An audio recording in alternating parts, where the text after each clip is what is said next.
Al Negrotto di Serra Ricova in scena il big match della 26esima giornata del campionato di terza categoria Girone A. Si affrontano Valsecca e Pontecarrega, seconda contro prima, distanziate da 8 punti in classifica e con 5 partite ancora da giocare.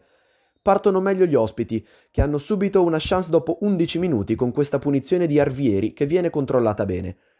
I padroni di casa rispondono subito con questa azione personale di Zizzi, il pallone però termina fuori. Al 22esimo Longo riceve e calcia dal limite dell'area di rigore senza trovare lo specchio della porta. Al 38esimo minuto Valsecca in vantaggio. Gol da bomber di razza per Cavallini, che viene trovato in verticale da Nolasco, stoppa a spalle alla porta, si gira in un fazzoletto eludendo la marcatura di Romeo e trova la traiettoria che batte Marinaro e vale l'1-0 per i suoi.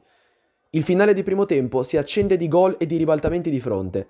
Al 42esimo Arvieri pareggia i conti con una punizione imparabile, esecuzione magistrale per il numero 7 del Pontecarrega che sale a quota 21 reti segnate in campionato.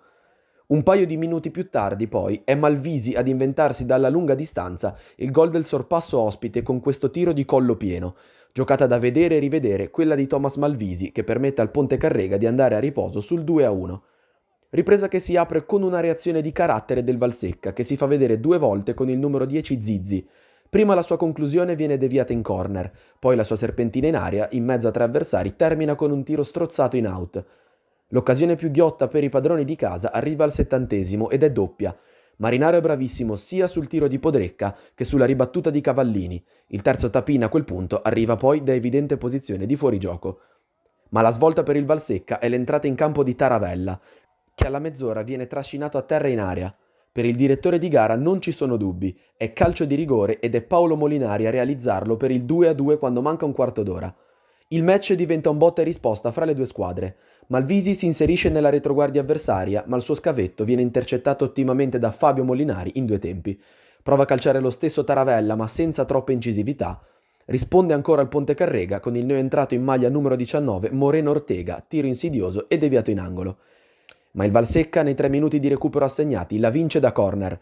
Palla in mezzo che viene messa dentro in mischia ancora da Cavallini, sempre una mina vagante per gli avversari negli ultimi 16 metri. 21esima rete del suo campionato che fa esplodere la festa del tifo di casa per un 3-2 finale con 1000 emozioni. Valsecca che accorcia così la distanza dal Pontecarrega primo a 5 punti e prova a riaprire il campionato con 4 giornate restanti tutte da vivere.